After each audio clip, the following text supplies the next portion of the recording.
आज देश जवळपास 75 वर्षे होऊन गेली तरी अखंड देश राहिलेला आहे.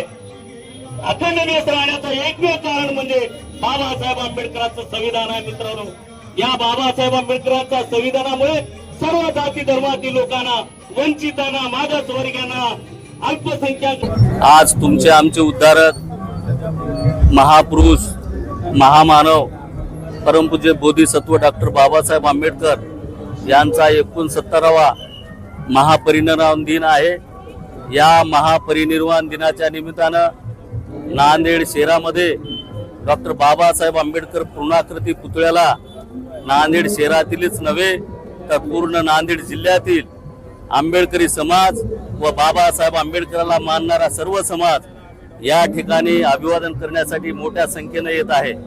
नांदेड जिल्ह्यातच नव्हे, महाराष्ट्रातच नव्हे तर भारत देशात आणि जगात सुद्धा बाबासाहेब आंबेडकरांच्या महापरिनिर्वाण दिनाच्या निमित्तानं हजारो लाखोंच्या संख्येनं बाबासाहेब आंबेडकरांना अभिवादन होत आहे. बाबासाहेब आंबेडकरांनी या भारत देशामध्ये अतिशय विषमता मोठ्या प्रमाणात वाढली होती. माणसाला माणूस म्हणून वागण्याचा, माणूस म्हणून संबोधण्याचं सुद्धा या देशामध्ये नव्हतं. बाबासाहेब आंबेडकरांनी अतिशय वाईट अवस्था या देशामध्ये होती.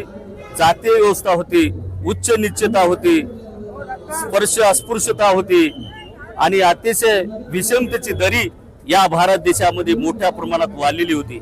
अशा ह्या अवस्थेमध्ये बाबासाहेब आंबेडकरांनी ज्ञानार्जन केलं, मोठमोठ्या पदव्या घेतल्या आणि उच्च विद्याभूषित कायदे पंडित होऊन खऱ्या अर्थाने बाबासाहेब आंबेडकरांनी या भारत देशाला स्वातंत्र्याच्या नंतर भारतीय संविधान दिलं आणि भारतीय संविधानामध्ये सर्व समाजाला, सर्व जाती धर्माच्या लोकांना, सर्व वंचितांना, बहुजनांना, अल्पसंख्याकांना, सर्वांना या ठिकाणी समान संधी दिली. बाबासाहेब आंबेडकरांनी समतेचे पुरस्कर्ते बाबासाहेब आंबेडकर होते. बाबासाहेब आंबेडकर समतामूलक समाज या देशामध्ये निर्माण करण्याचं स्वप्न बाबासाहेब आंबेडकरांचं होतं. बाबासाहेब आंबेडकरांनी या देशातल्या तमाम जनतेला, समाजाला न्याय देण्याचं काम केलेलं आहे. बाबासाहेब आंबेडकरांनी आपला विकास घडवून आणण्यासाठी खऱ्या अर्थानं बाबासाहेब आंबेडकरांनी या देशातल्या तमाम समाजाला एक मोठी संधी संविधानाच्या माध्यमातून निर्माण करून दिलेली आहे. अतिशय मौलिक काम बाबासाहेब आंबेडकरांनी पूर्ण हयात त्यांनी या विषमतेच्या विरोधामध्ये लढा निर्माण करण्यासाठी बाबासाहेबांनी पूर्ण आयुष्य या ठिकाणी व्यतीत केलेलं आहे.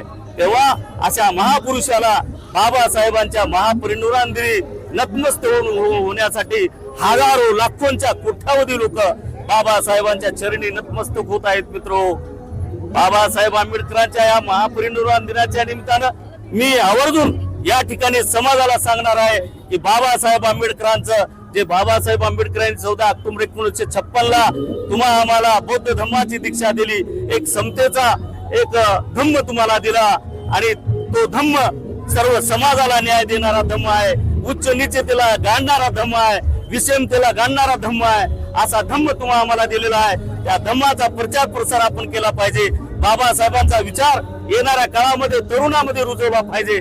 एवढंच या प्रसंगी मी सांगतो आणि इथेच थांबतो. जय भीम, जय भारत, जय महाराष्ट्र.